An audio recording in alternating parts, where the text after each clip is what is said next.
if you're online, you may not be hearing this at the moment.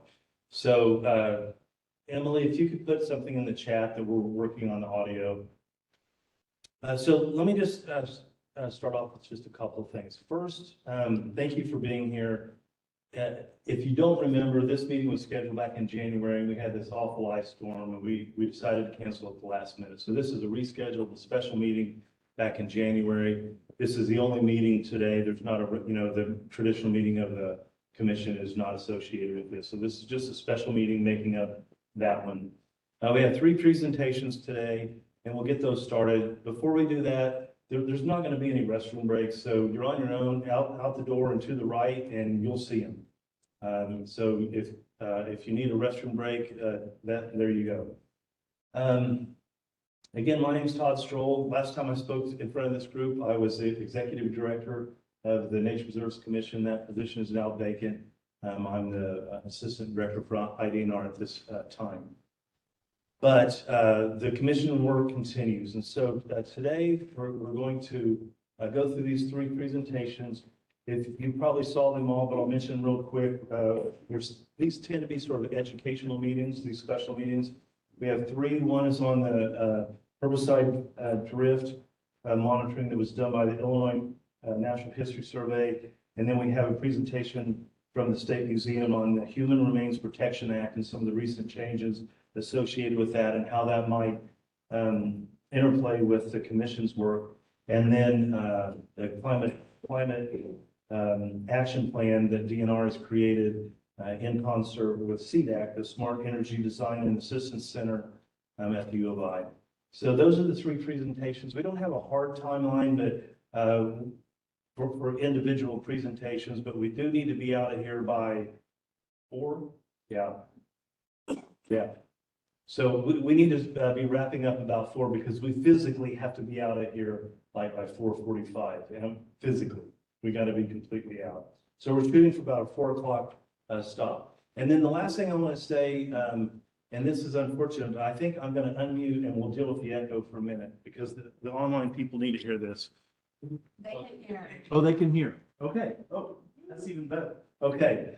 So we've got some new people, new faces in the crowd today. So I just want to point out a couple of things. This is a meeting of the commission. It's a public meeting.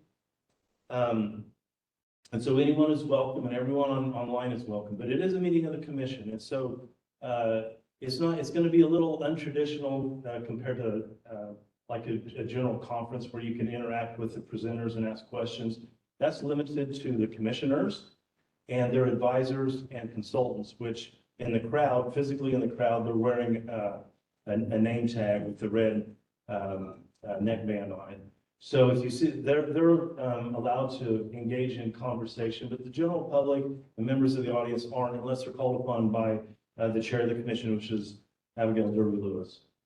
And just so you know that. And so online, if you're typing in chat questions and stuff like that, we can record them and, just for the record, but we're not going to ask those to the presenters. That's just not the way a public meeting works. Having said all that, under the Open Meetings Act, we're required to allow public comment. So at the end of the day, anyone in the public can present a public comment to the commission, and that will be recorded and for the record, and those are limited to 3 minutes. So just wanted to make that clear. Not anticipating a wreck here, but just I think we got some new faces and we got some interesting presentations today, and I just want to make that clear. Okay. I think that's all we need. So with that, I go ahead and introduce the first one. Right, so we'll go ahead and kick this off with our first presentation. It is TJ Benson and David Zaya. We have NHS herbicide drift reporting.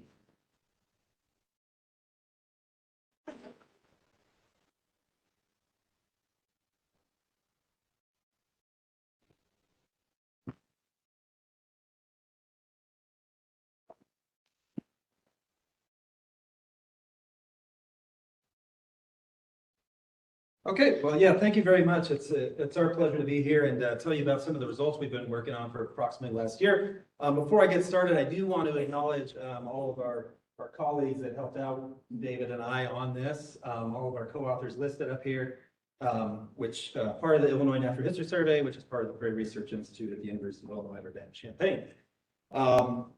So yeah, we started these discussions about a year ago. A lot of concern about signs of damage being observed, not just in nature preserves, but in kind of natural areas in general throughout Illinois. It's not a surprise that increase of pesticides has been a thing across the world over the past several decades. We've seen big increases in use of herbicides, insecticides, fungicides as well. This is definitely something that we see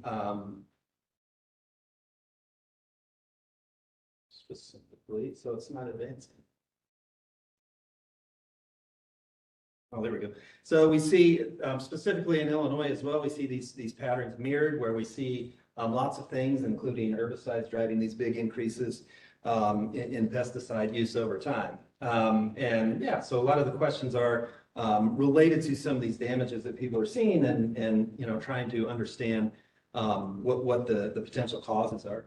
A lot of the interest in this topic started about 2017, 2018. So when the release of a dicamba-resistant soybean product led to increased use of that, led to lots of complaints in the agricultural community, and people started seeing signs elsewhere as well. A lot of this is related to the phenomenon of weed resistance to different types of herbicides. So it's this arms race where people are trying to keep up and come up with products that will effectively control these weeds and allow agricultural production to proceed. But there's been some concerns associated with this, and for dicamba specifically, there's known problems with volatility. That's led to some problems. That's led to a lot of actions over time, and it's led to some kind of dial backs on the amount of use of that specific product.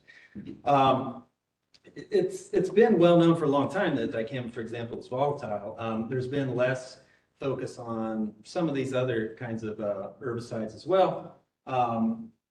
And yeah, as I mentioned, there's been some efforts within Illinois, within other states as well, to kind of put some more sideboards on what when applications can occur. Of course, dicamba is not the only thing that people have been concerned about. There's been a lot of concern about other types of pesticides, including neonicotinoid insecticides, lots of other things as well. So part of our approach was like, well, we want to have kind of a broader look, not just on the herbicide kinds of concerns, but try and get a better handle on what's going on with some of these other kinds of chemicals as well.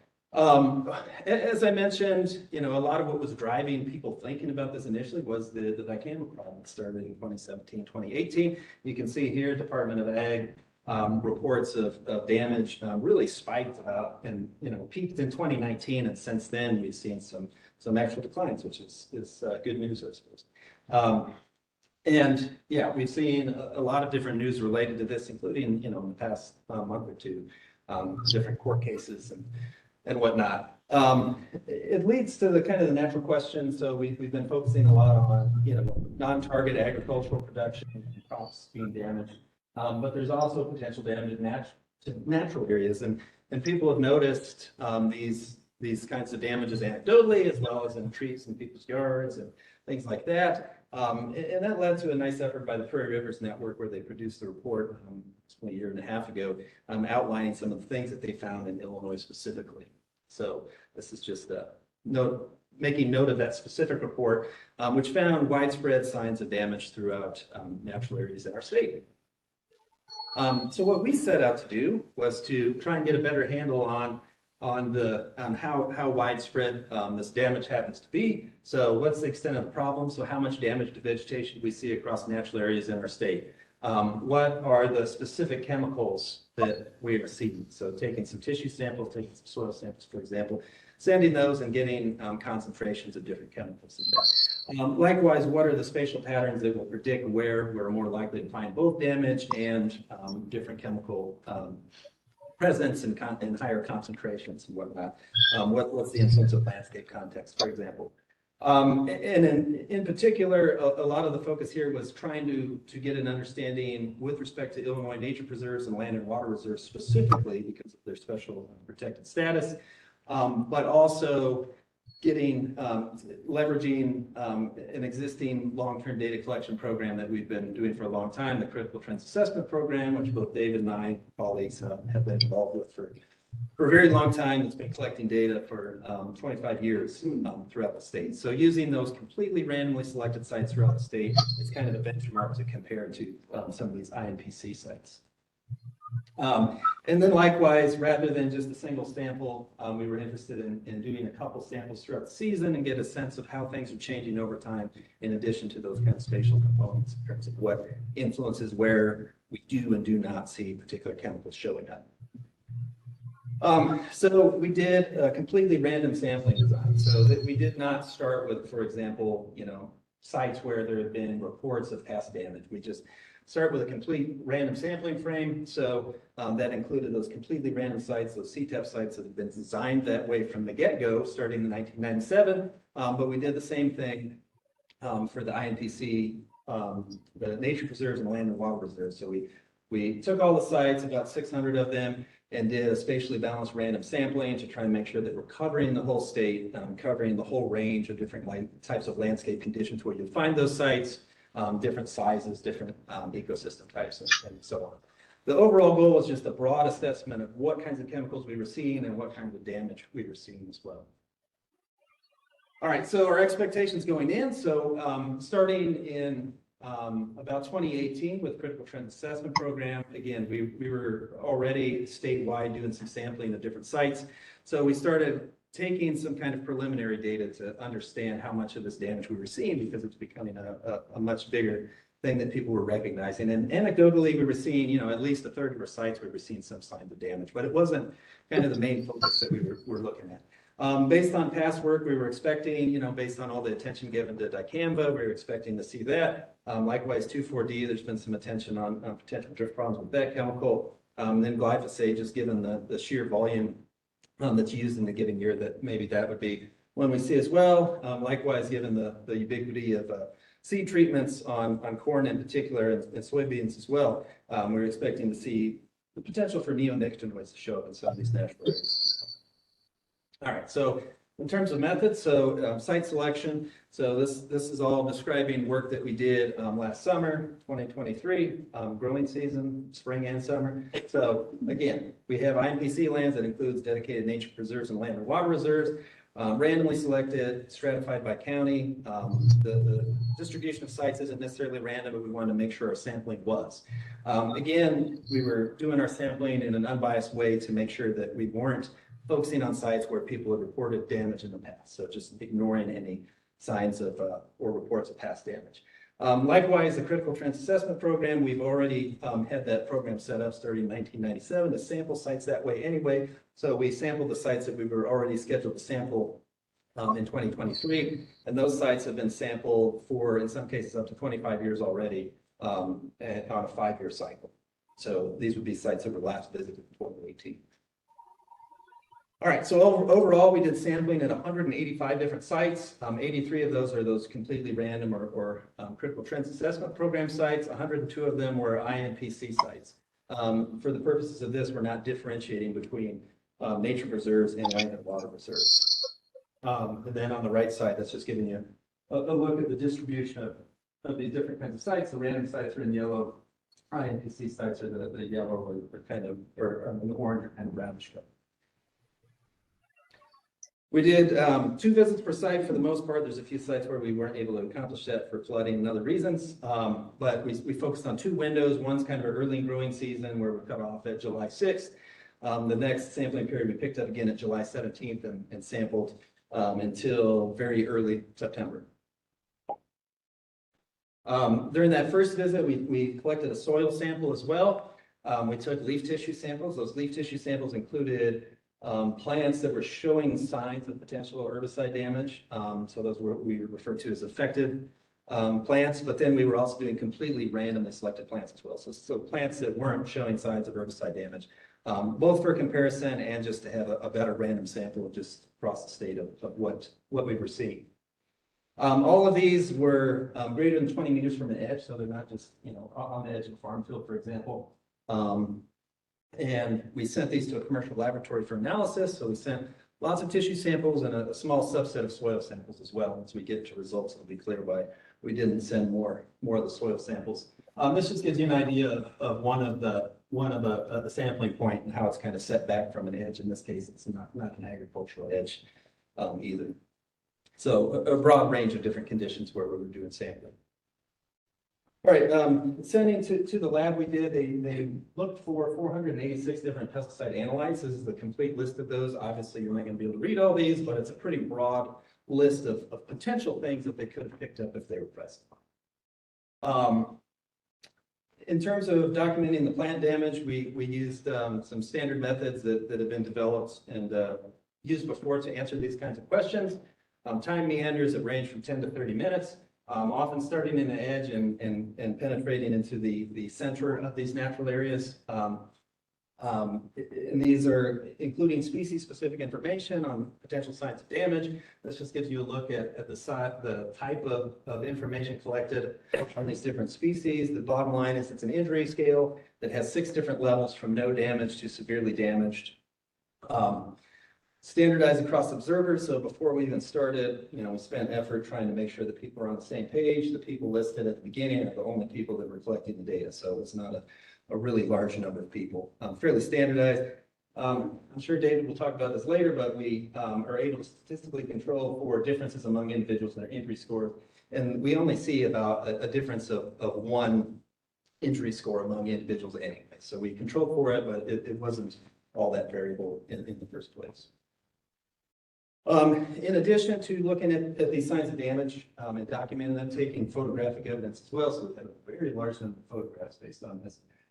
We did marking of individual trees, individual plants, mostly trees. So with the intention of returning back to these at a later point in time, taking information on their condition, their diameter and breast height, so we can look at things like growth and survival at a later point in time. See if they've recovered from injury, those kinds of questions. So no results on that for this time, but in the future, hopefully we can report on that as well. So what did we find overall? So yeah, we found pesticides at lots of our sites. So again, we have it split up into these kind of 2 different seasons. The first season, the first part of the season focusing on May through about July 6th. This is the list of the main things we found. Atrazine and atrazine metabolite, 2,4-D are by far the most common things that we were finding. We see a couple fungicides popping up there as well, and a couple of the lesser common herbicides as well. Note dicamba was fairly rare in this particular case.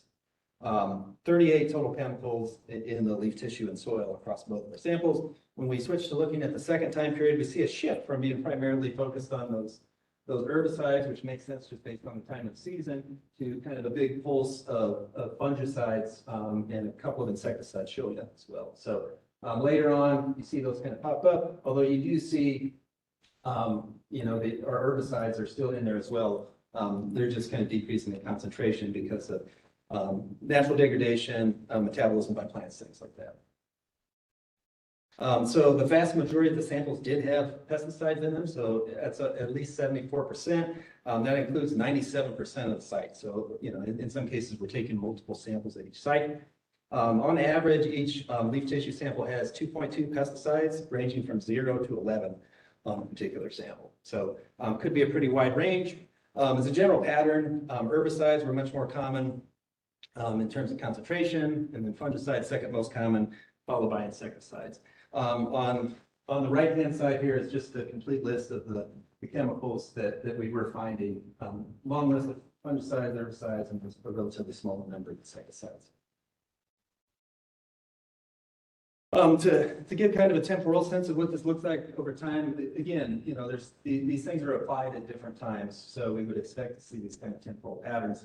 And indeed, that's what we see. The 2 that start out very high are atrazine, and it's a secondary metabolite, along with 2,4-D, where they peak early on and they kind of decline throughout the rest of the season. But then we see the second kind of large spike that occurs later on, where we see those fungicides and insecticides start showing up.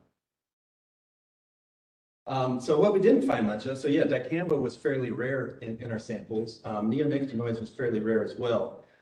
We also found very few chemicals in the soil samples we sampled. So most of the pesticides that we were finding were in the leaf tissues, in or on the leaf tissues. So that's a very small number of sites. We didn't see any statistical differences between INPC sites versus our completely random critical trends assessment program sites specifically. And on the right side is just showing you, we did find dicamba at about 5 sites, not very many. This is just showing you all of the sites sampled during this one particular week. And these red dots correspond to the ones where we found dicamba. And it was all these sites just over like a 2-day period. So, suggesting that there could be some larger event or something that may have been leading to that. We still, don't know what that means. And, we're potentially going to work with some atmospheric scientists to get a better understanding of how, those different dynamics could play into this as well.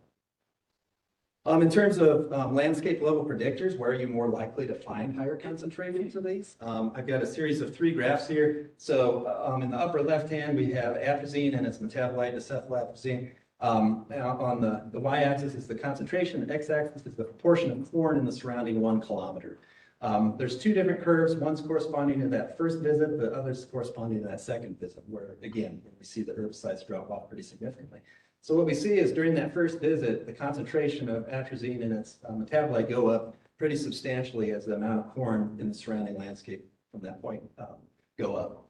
Likewise, if we group all of our insecticides together in the upper right and the proportion of corn, in this case, note the difference in scale. So we're talking about 100 meters instead of a kilometer here.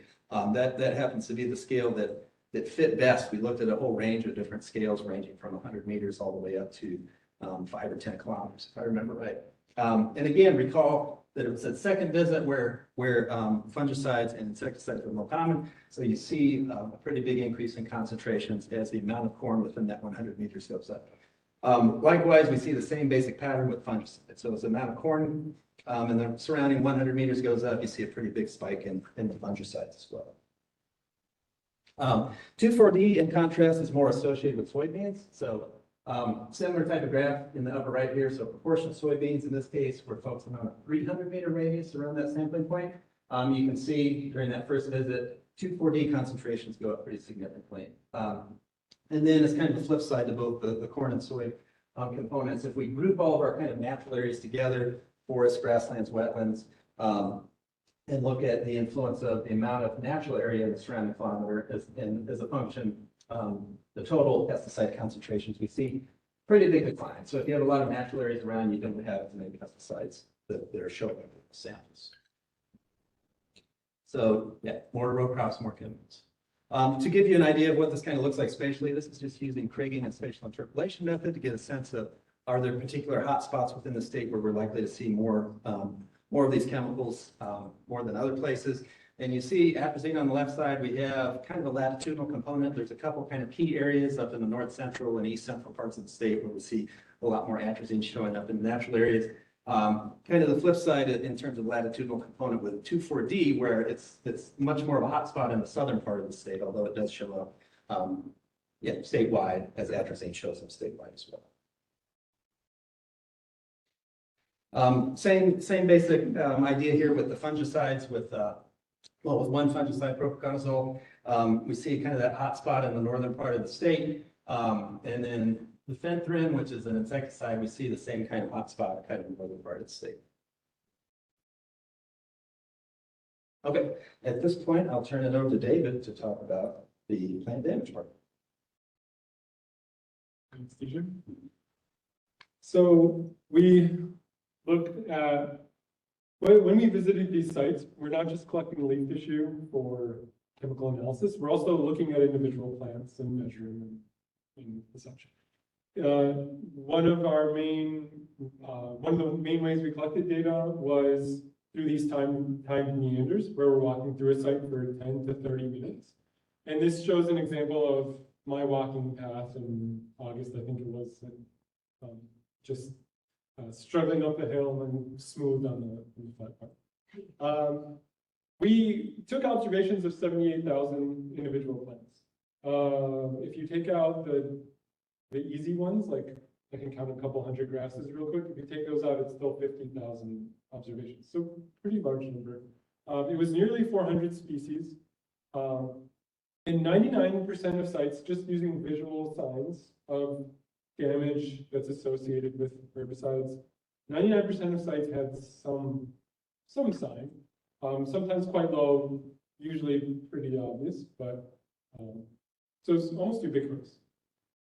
And these are a few examples of pictures we took. Some of these species are hard to recognize. So this is, I'm pretty sure, is a red oak showing cupping. It's not that I'm a poor, well, maybe I'm a poor botanist, but it's just that they're deformed too. This is a red oak showing pretty extreme downward cupping. This isn't the easiest to see, but it's a bur oak with epinasty or issues with the petiole, leaves coming out at the wrong angle, backwards, sideways, upside down, sometimes pointing straight up, sometimes pointing straight down. This is shingle oak with leaves that are twisted, deformed, the edges are looking like what shingle oak should, and there is also some discoloration. So it's called chlorosis. This is a black oak, I believe, with deformed new growth that's dead, it's necrotic. Something we saw pretty common was that the new growth was a lot of times where we'd see the most of the signs of, the clearest signs of damage. This is an oak, probably a bur oak, but it's what's called strapping. The proportions are all wrong. It's very long, big gaps between the lobes.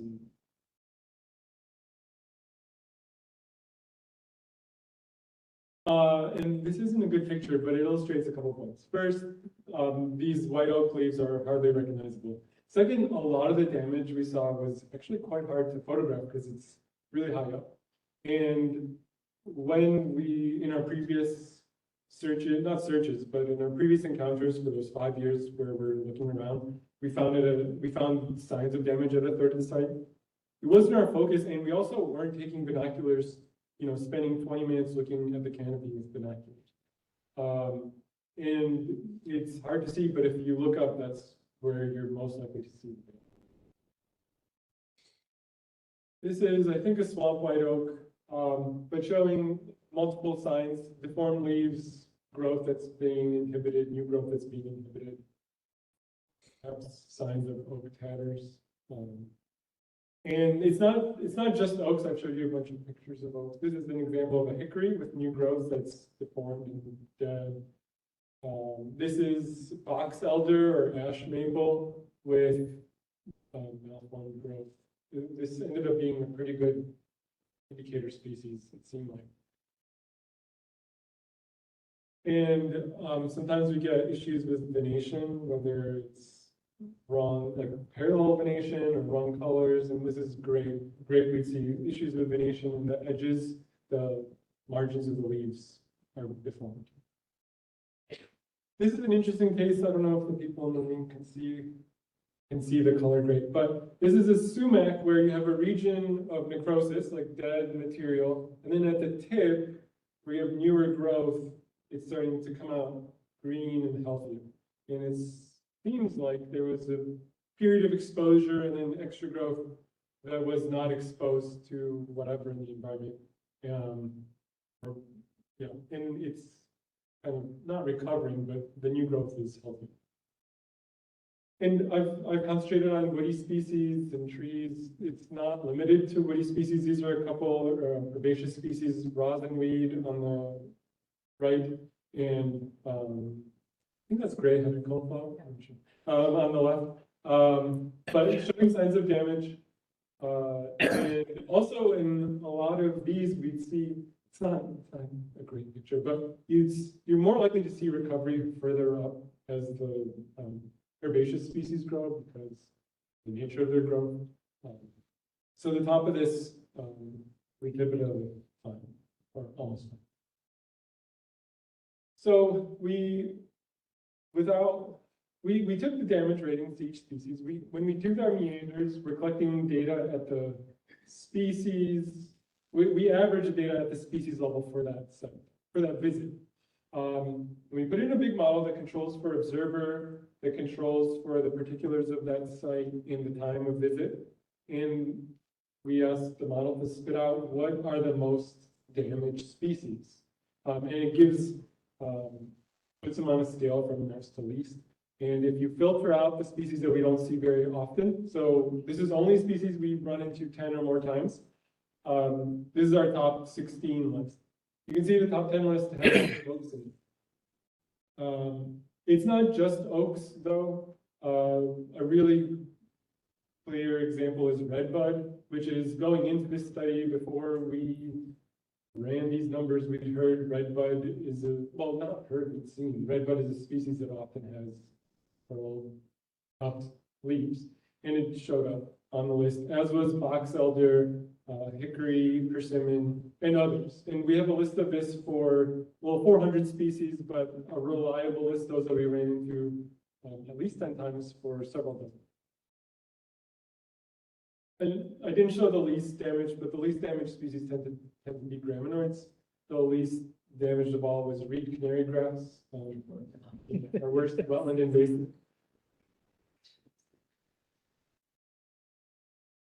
Oh, and some other species that didn't hit the threshold of 10, but 10 sites, but tend to be can have pretty low amounts of, pretty high amounts of damage are listed on the right. So moonseed, stickseed, heckelea, mayfresh, and others. So if we make a heat map of the injury level across the state, each one of these points has, each one of these sites has an injury scale associated with it. These are, you can see our hotspots are white. For those in the room, the colors aren't looking great, but we have a hotspot in southeastern Illinois, kind of south central, and then east central, kind of central north. The points are all green. That was a mistake on my part. I shouldn't have put them in the same color as the scale, but is an indication of how much damage they have. I'd be able to change it. When we look at the relationship of the amount of damage at a site and what's in the surrounding landscape, the strongest relationship was with soybean. Soybean in the surrounding 1 kilometer.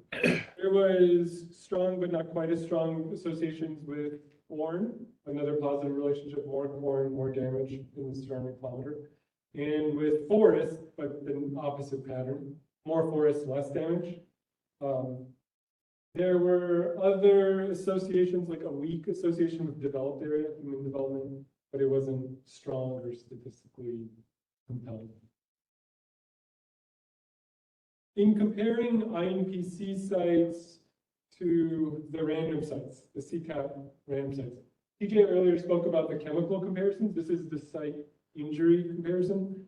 There might be a hint of increased damage at the INPC sites, but not statistically significant. They're pretty similar. What's not similar is the amount of variation. INPC sites have 51% greater variance, meaning the worst sites are INPC sites, the worst in terms of the amount of damage. The least damaged sites are also INPC sites.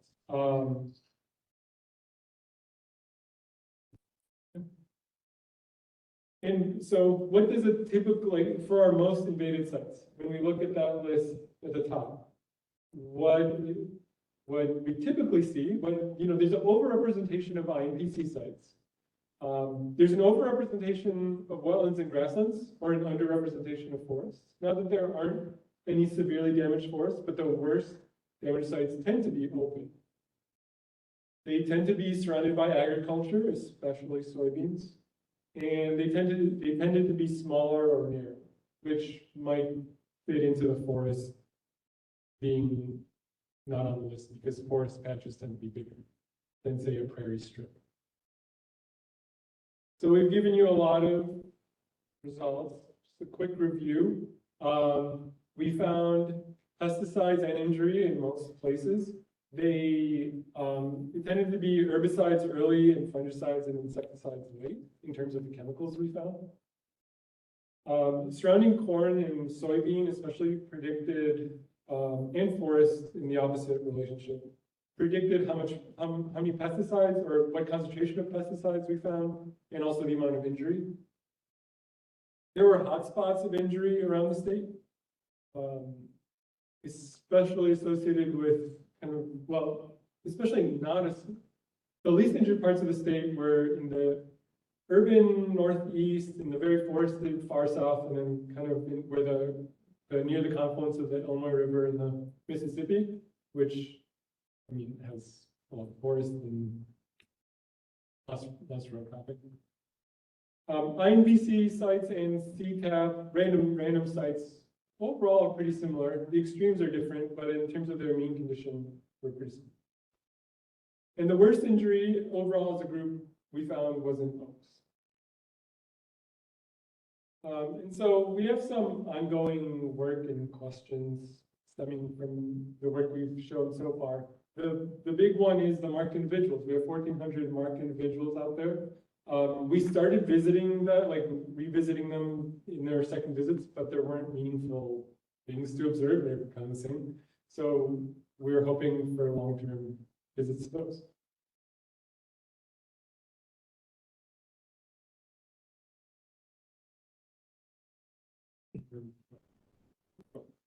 So,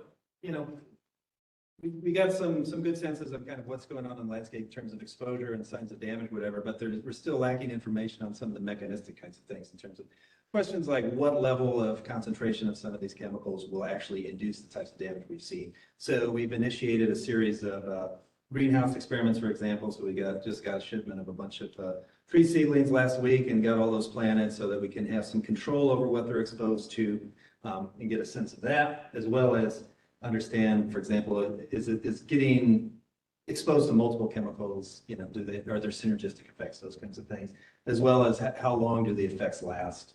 Are they persistent? Likewise, there's questions about how does this scale up within ecosystems as well? Does this have any influence on insects or the things that eat them?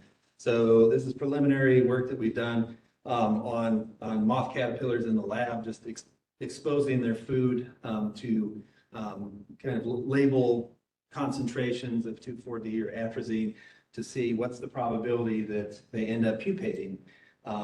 They're still in pupal form, they may be emerging sometime in the next couple of weeks here, but what we've seen so far is that their food treated with atrazine or 2,4-D leads to more mortality, slower growth rates, and much less likely to pupate and eventually probably emerge. We have a lot of long-term vegetation data. As I said, with Critical Fence Assessment Program, we've been collecting these data for 25 years. This is particularly notable because some of the things, as David mentioned, oaks are by far the most impacted species.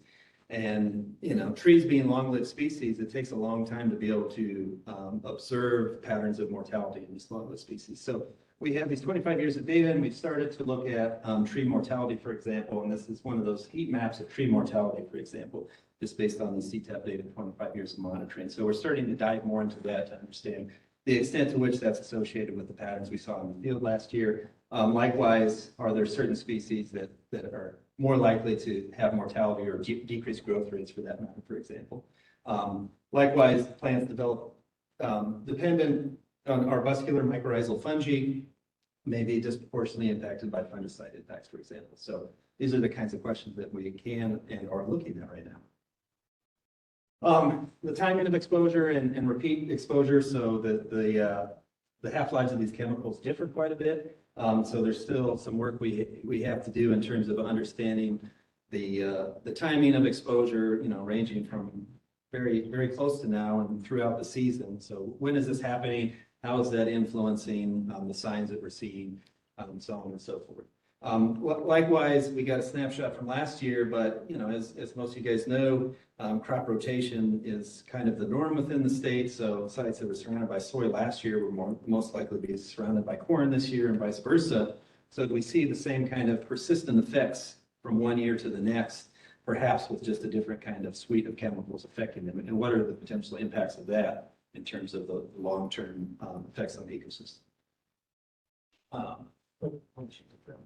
So, going along with what TJ said, we have a snapshot 2023. Past work on atrazine, for example, has shown that what happens in 1 year can double or half in the next year. this is a study from the 90s that showed some watersheds got twice as much atrazine in year 1991 compared to 1990. And we don't know what 2023 was a good year or bad year necessarily. Also, a fun thing is that their heat map of atrazine in 1991 kind of matches exactly our heat map in 2023, which is pretty satisfying.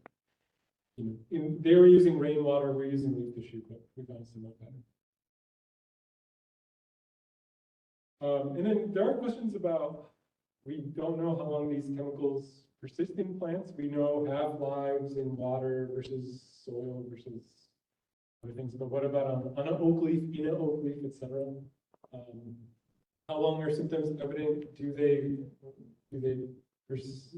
If a plant is sprayed this year, will it show symptoms next year? Are any of those chemicals still present? We just don't know. And how does long-term exposure of a plant, how does long-term exposure affect the plant? So in the foreground, we have our epinastic burrow. In the background, you have another oak with balls of leaves, which we saw, I don't know, kind of abnormal growth, but saw more and more of in some parts, in some of our study sets. Is that something to do with repeated exposure? And then the fungicides was one of the things that somewhat surprised us. And we feel as though this is just the opening of a whole bunch of possible questions about effects on fungi themselves, effects on organisms that depend on fungi, and decomposition rates. And phenology, so that's the timing of when plants leaf out. It's possible that that drives a lot of the differences between species. You know, we have some more or less susceptible species that are closely related. Could that be due to when they leaf out? Could that also drive differences in what we're seeing in the canopy versus in the under story? Where in the canopy we see more damage, canopies tend to leaf out later. Or could that be exposure? We just don't know which one it is. And with that, we have a lot of people to thank. In addition to our collaborators, funding from DNR and support from DNR and Nature Reserve Commission, Todd and Kelly and Christian, John Ragnar for kind of guiding the early planning of this project. And lots of field staff, some of which I've seen here that I've emailed you, and some of which I saw listed. This would, like, the wealth of knowledge and how to get into a site and et cetera has been really helpful. So appreciate it. And others at our survey and for Prairie Rivers Network that preparing notes on the symptoms we've seen. And yeah. Thank you very much. Also, thank you all for hearing us. Appreciate it.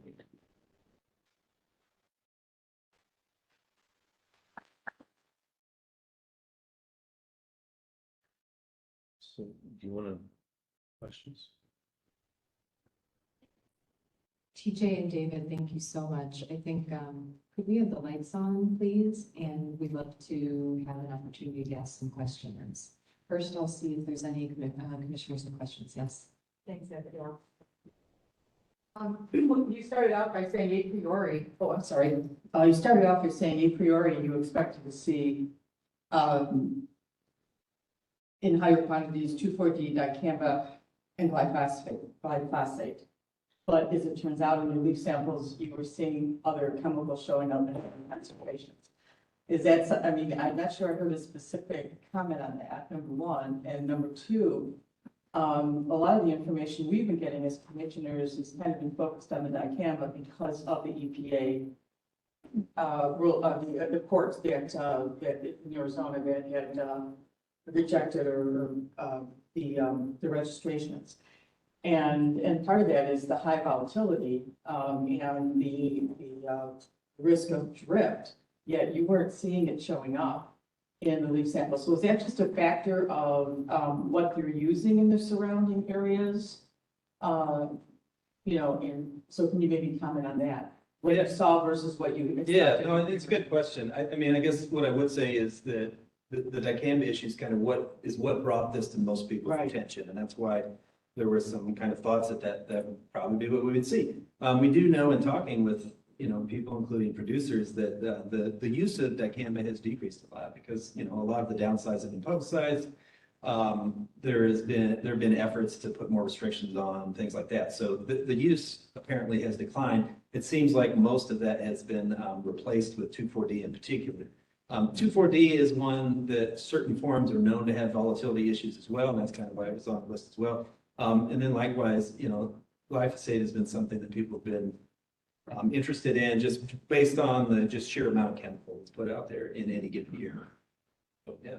Yeah, atrazine, incidentally, that's one that for a lot of people comes as kind of surprise, even though that's, the number 2 chemical that's applied, just a lot in any given year. Lots of people have viewed that as more of a surface water kind of problem rather than a terrestrial kind of problem. So there's still a lot of questions that we have about that, and that's one that people tend to flag as something that surprises them as well. Okay, thank you. I have 2 questions for you, and I may have just missed one of these. And so I heard you say that 97% of all of the sites had pesticides present. What was the percent of INPC sites? Very high 90s. I think there might have been 1 or 2 without. We had 102, so maybe 3, maximum 3 that did not have. Thank you. And then secondly, I wondered, because there weren't soil samples taken in the second visit, which I think you were going to tell us why, but then I don't know that I heard it. I would love to hear that. But in the leaves, my understanding, it only has a half-life of about 14 days. And so I was curious, some of the reporting for dicamba damage in crops, I realize that the reporting may or may not be very accurate to the actual injury that occurs, but I wondered if looking at those same time periods of which you were collecting these samples and whether in other places there were injuries from dicamba being reported, that could at least maybe crosswalk a little bit, whether in fact there wasn't really any, or whether we sort of missed the window for that. Yeah, dicamba is relatively quick degrading. So we cannot rule out that it wasn't there. That said, we did pick it up in June 21st and 22nd at 5 of our sites in kind of a spatial pattern. I think that's meaningful, but we can't rule out that we can't prove a negative. Well, it's hard to prove a negative, but we're not even close to that. So it's just something we didn't find. And then the other thing I would note on that is, there's a lot that's unknown about half-lives. Like the species they use to look at half-life is, it's not oaks, So there's things about these native species we don't know. Does it degrade faster? Does it degrade more slowly? Whatever. So yeah, there's a lot of open questions around that as well. And I was curious, just because it stays longer in the soil, why you didn't do soil samples for the signs? Well, so the soil samples was kind of an add-on. So as long as we're out there, we wanted to do some of that. We still have a bunch of samples in our freezer. It's very costly to run the analyses on these samples. We did a decent sized batch of soil samples and it 60-ish, yeah, and it yielded not much of anything. So which is good, that we're not seeing that. And it's also helpful to contextualize what we saw in the leaf tissue. Because if we're not seeing it in the soil, we are seeing it on the leaf tissue, it's suggesting that it's, ending up directly on the leaves rather than coming up through the soil systemically. Thanks so much. Other questions from commissioners? And then we'll move to consultants. No, go ahead. I do have another question. I was really struck by slide that showed 50% more variability in INAI sites or INPC sites. And do you think it's just a function of just placement in the landscape, or what do you think accounts for the amount of variability? When I think of INPC sites, often, not only, but it's a beautiful contiguous forest or grassland, or it's this strip along, just a little gap, a little triangle along a road, a railroad or an old junction or something. So I think you have extremes in exposure. That's my hypothesis. Okay. So perimeter, basically, it's the amount of perimeter. That's, yes. Thank you. George, did you have, or, Bill, did you have a question? One of my biggest concerns with this issue of herbicide is that things not seen. I'm going to use that terminology. In other words, what effects are these herbicides or fungicides on the physiological process of those plants? And there has to be effects in my mind. And that could, for example, lead to the death of the plant. Are these herbicides been stored in woody tissue? They inhibit growth, and how long? So on. So do you have any plans to do any research into that area? Yeah, I mean, those are very good questions. So, the short answer is that we don't know a lot of those questions about how persistent they are, how much damage it takes to have a kind of a lasting impact. We do know that plants, have evolved with exposure to lots of kinds of damage and so on. So, they can recover from response to a herbicide and stuff like that. We don't know, if it's affected a little bit by chemicals, is that a big deal? Or do they just get over it? Or does it have long lasting impact? So that's something we're definitely looking at. That's part of the intention with our marked trees. Our marked trees, for example, have a whole broad range of different amounts of severity of effectiveness and potential exposure to herbicide. So over time, we should be able to see, what is the impact of that. Likewise, with the greenhouse stuff we're doing, we'll get a better handle on that as well. Fine.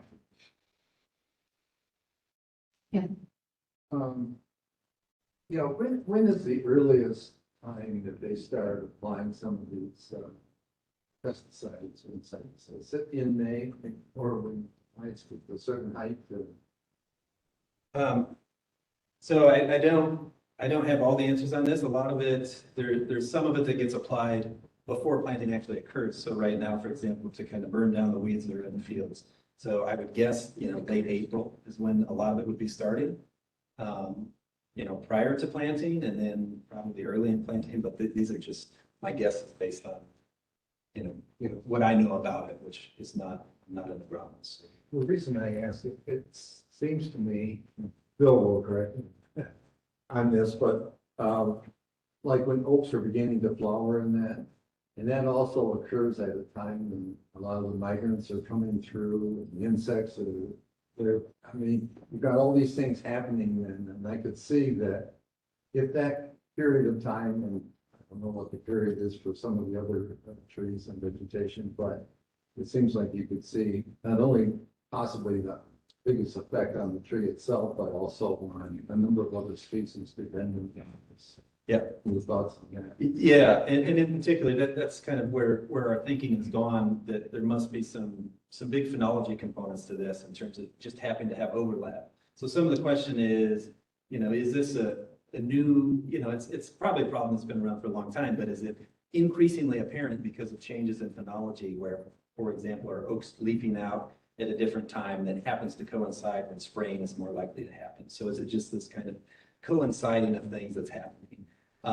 You're right, like oaks in particular are the genus that are most important for moth caterpillars, and that's the group that's most important for migratory birds that come through in terms of food resources. So there's a bunch of potential implications to this. We are looking into the phenology component of this to try and get a better understanding of how much of it is overlap in terms of what we see in terms of species-specific responses, things like that. I just want to note that we do have two experts from IDOA in the room and didn't know if either of you were interested in commenting on the question that Dave had in terms of like when is the earliest timing for some of the application. Okay, Brad, Sure, Brad Weaver from Agriculture. You answered for those early season applications for burn down are going on, starting now as the weather changes and as you're getting fields ready and prepared. And there's also applications for planting, the residuals that go on, and then, you know, throughout the growing season as well. I think those are very good answers. yes, please.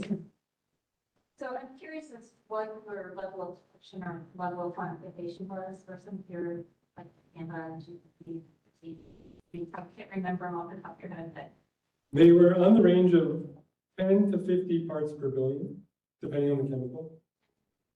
Yes, 10 to 50, so 0.01 to 0.05 milligrams per kilogram of leaf tissue. and that's one more question. When you all have been tracking decline over the years, have you noticed an increase in decline? And you're visiting these sites first and every several years. Have you noticed an increase in the rate? Oaks have been declining, but I don't know off the top of my head if the rate has increased. That a lot of is just our forests are changing, you know, because maples are increasing at the same time. We have seen, for example, signs of AMF herbaceous plants that rely on fungi declining. We have in the past associated that with garlic mustard, which has chemicals that kill AMF, like fungi in the soil. But this has got me thinking, these results have got me thinking about taking a new look at that, like a different possible explanatory variable. But we certainly do have the data, I mean, where we can, you know, now that we know some of the things we know now, that's where we're kind of diving back into our longer term data set to answer specific questions about, okay, in these sites that appear to be more vulnerable based on their landscape context, are we seeing things that we don't see at other sites, and are those accelerating in recent years?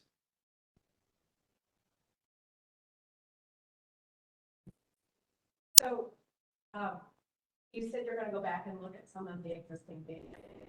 Some of the, I guess, the concerns, and maybe this is dialogue and conversation with those of us with special red land.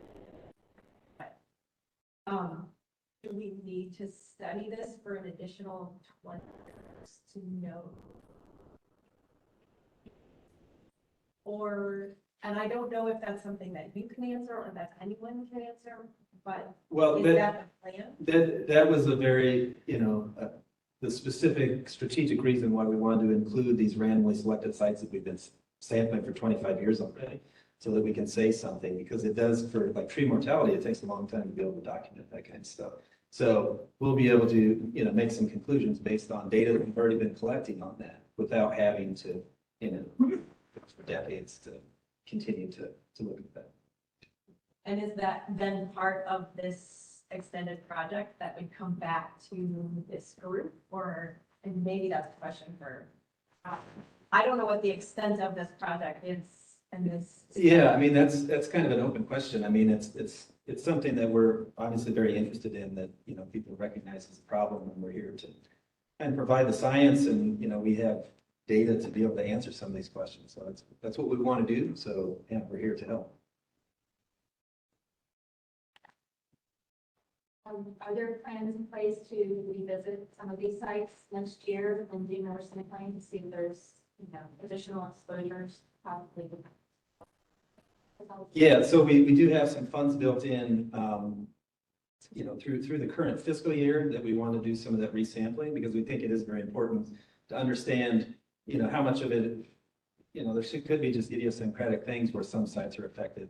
Maybe something about 2023. Are there sites that are consistently affected year after year? And how do you see that change when there's when you get crop rotation, for example? You see that different suite, and is there something about getting hit with those different chemicals that might be important? So we definitely do want to look at that. So we do have plans to do that, as well as visit some of those marked trees to the extent that we can. How about just one more question? Right. Thank you. I really appreciate the follow-up questions that you listed out, the questions that are still left unanswered, that especially pertaining to the impact of these herbicides and pesticides on the plant tissues themselves. I'm really surprised at the lack of knowledge that you explained, that we don't know. There's so many unanswered questions. And so I have two questions.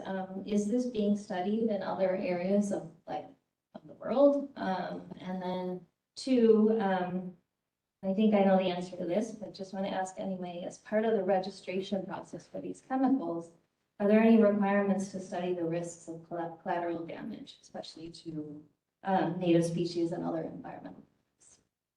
Yeah, those are very good questions. So, yeah, I mean, we definitely have interest in continuing to answer some of these questions. There is, however, a lot that's unknown. And when you do look through registration and re-registration decisions on these chemicals, there's a process of risk assessment that goes along with those, and it's using the best available knowledge. They don't do it on all groups of species. There's a lot of assumptions that have to be made. Some of it's based on modeling. But yeah, there's risk assessment for human health, terrestrial and aquatic plants and animals. They use kind of model systems in a lot of cases and try to identify some of those problems. But yeah, there's a limited amount that's done. And yeah, to our knowledge, I'm not aware of any other studies at this scale. Taking a statewide look at this, we found a few that do it on a like a county or kind of smaller level. There's a couple of recent examples where they've done something like this. So I'm not aware of other examples of looking for, like this number of chemicals over this broad a scale, as well as the potential impacts associated with it. A lot of it tends to be much more specialized on a particular taxon. Okay, thank you so much. Before we move on though, there are two things on my mind, and I would like to move to the adoption of two resolutions that I would like to propose for the commission. This first resolution is for really the just basic acknowledgement, what we knew a year and a half ago, what we've seen even more bolstered with today's data.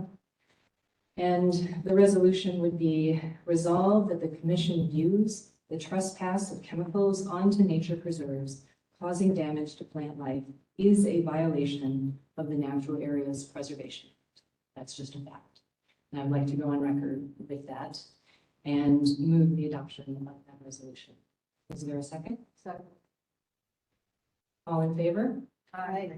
Any opposed? Okay, the resolution is passed. The second is about next steps, and I think there are many next steps, and so the way that I'll phrase this is a little flexy, but with an accent mark that there are next steps. So I move the adoption of the resolution, which states, resolved that the commission requests INPC staff work with state agencies on potential next steps to pursue policy and/or legal action. Is there a second? Second. Is there any discussion? I did that backwards. Is there any discussion? I don't know. I mean, I understand the intent. It seems like listening to what you gentlemen are finding out, it's almost beyond the capacity of the Nature Preserves Commission. I mean, we can certainly control what goes on in the sites that are under the act. But these are now you have other agencies that are allowing their use. And in fact, the question that Radical had was the exact reason that the EPA rejected the registration, because they failed to incorporate the risks to non-target species, human health, that kind of thing. So I don't know. I guess I feel uncomfortable about such a broad resolution, legal action, without really understanding what we as an agency, as an organization can effectively do. Sure, and I just want to repeat the resolution because I'm not sure it was incredibly clear because I said it very quickly. Okay. But it would be resolved that the commission requests INPC staff work with other state agencies on potential next steps to pursue policy and or legal action. And so it's opening the door to say, we need, to the point of, do we need to study this for 20 more years? We will always need more data to answer a variety of questions. But it's my belief that we have enough information to act. And what this resolution states is that we would like to begin that pathway of trying to figure out what would those actions be them policies, be them legal actions. Because we know a violation has happened, it feels like there needs to be another step. But because we don't have enough information to know what that is, what this is putting out there to ask the INPC staff to work with state agencies to figure that out. I hope that was a little more clear. Other discussion or questions around that? Are we providing the policy framework, or are we asking them, the staff, to give us the policy framework based on their interactions with other state agencies that they're operating? My understanding would be the second. We're just asking for these steps to move forward to figure out what would be the reasonable. I can support them. Okay. Okay, thank you. Thank you for clarifying. Yeah, thanks. Good question. Other questions?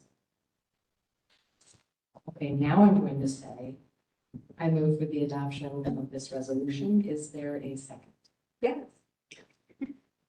All in favor, say aye. Any opposed? Okay, second resolution passes. Thank you so much. Thank you, TJ and David. Okay, we're going to move on to our next